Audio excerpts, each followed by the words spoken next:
I am Mukesh Kumar Thakur, lecturer of commerce. आज के इस वीडियो में मैं शिक्षा, एजुकेशन और सह शिक्षा को एजुकेशन, इसकी उपयोगिता, प्राथमिकता, इसका लाभ, इसके गुण और इसके विशेषता के बारे में आपको बताने जा रहा हूँ। तो आइए पहले हम समझते हैं कि शिक्षा यानी मानव विकास का सर्वाधिक जो विकास होता है उसका अर्थ शिक्षा है। शिक्षा प्राप्त करने के बाद ही हमारे जीवन को संपूर्ण विकास के रूप में हम प्राप्त कर सकते हैं।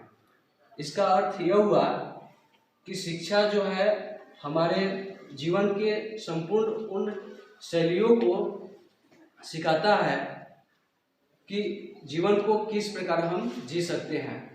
जैसे शिक्षा प्रारंभिक स्तर पे बच्चों का या मनुष्यों को ये अनुभव होता है कि प्रारंभिक स्तर पर जो है विद्यालय का जाना, अपने पाठ्य पुस्तकों को पढ़ाई करना, उसके बाद दृढ़ संघर्ष करना और उन पर परीक्षाएं उत्तीर्ण करना, ये सारे शिक्षा के अंतर्गत आता है। शिक्षा हमारे जीवन के उन संपूर्ण ऊंचाइयों तक या संपूर्ण मार्गों तक ले जा सकता है जो कठिन से कठिन भी परिस्थिति में, कठिन से कठिन मार्ग को भी हम लक्ष्य को प्राप्त कर सकते हैं। हमें परिपूर्ण रूप से शिक्षा की जानकारी होगी तब। शिक्षा जो है महिलाओं और पुरुषों का समान अधिकार होता है। शिक्षा प्राप्त करने के लिए हम एक ही वर्ग में एक ही साथ लड़के और लड़कियां यानी छात्र और छात्रा अपने गुरु का अध्ययन एक साथ बैठ के करते हैं। विषय वस्तु का जो भी मार्ग होता है चलते हैं। अपने जीवन को ऊंचे स्तर पर ले जाने के लिए शिक्षा का महत्वपूर्ण स्थान होता है। इसके साथ ही साथ जीवन को सीखना या जीवन को समझना शिक्षा कहलाता है। उसके बाद जो है पुनः जो है शिक्षा जो है हमारे जीवन की रीढ़ की हड्डी के समान है। शिक्षा के बिना हमारा जीवन एकदम अधूरा ही अधूरा रह सकता है। उसके बाद दूसरा पॉइंट है सह शिक्षा यानी को एजुकेशन। तो इसके बारे में जानिए कि भारत हमारा लोकतांत्रिक देश है। इस लोकतांत्रिक देश में महिलाओं और पुरुषों का समान अधिकार होता है। इसके अंतर्गत जो है ये शिक्षा के मार्ग में सत्य है।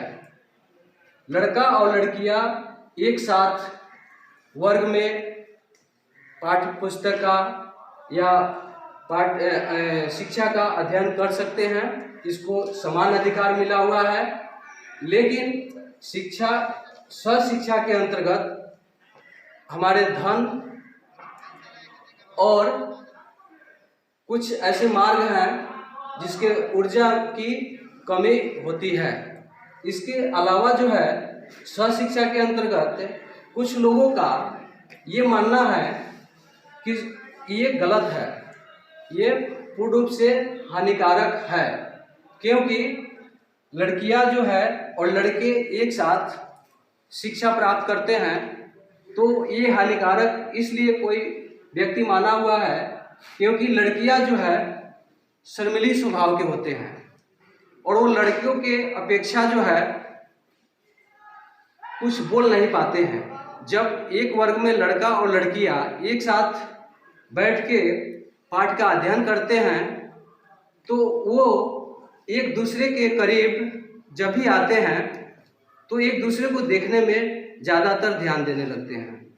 इससे क्या होता है कि कुछ दिनों के बाद वो एक दोस्त के रूप में बन जाते हैं और वो अपने बहुमूल्य जो जीवन है उसको जो है कुछ पल के ऐसे कार्य कर जाते हैं जिससे माता पिता को ये हानि होता है और उसके दुख की घड़ियों को झेलना पड़ता है। कुछ बदनामी के भी मार्ग पे बच्चे छात्र छात्र जो है ना, बालक और बालिकाएं जो है ये कर जाते हैं, जिससे माता पिता का हनन होता है, बदनामी होता है। इस माध्यम से ये इसको सह शिक्षा को लोग थोड़ा सा नकारात्मक स्थिति में देखा है। इसके अलावा जो है सहशिक्षा के अध्ययन से हमें यह भी स्पष्ट होता है कि इसके जो है बच्चे सोचते हैं कि शिक्षा का उद्देश्य नौकरी ही पाना नहीं होता है कि हम पढ़ लिख के नौकरी करें, ये कोई मायने नहीं रखता है, या पढ़ लिख के हम व्यवसाय के योग बन जाए, ये शिक्षा का उद्देश्य नहीं होता है। शिक्षा का ये उद्देश्य होता है कि शिक्षा प्राप्त करने से हम अपने जीवन के उन संपूर्ण क्रियाकलापों को सही पूर्ण और सावधानीपूर्ण प्राप्त कर सके, उच्च से उच्च जो पद हो या उच्च से उच्च स्थानों पे जा सके, यही उसका मूल उद्देश्य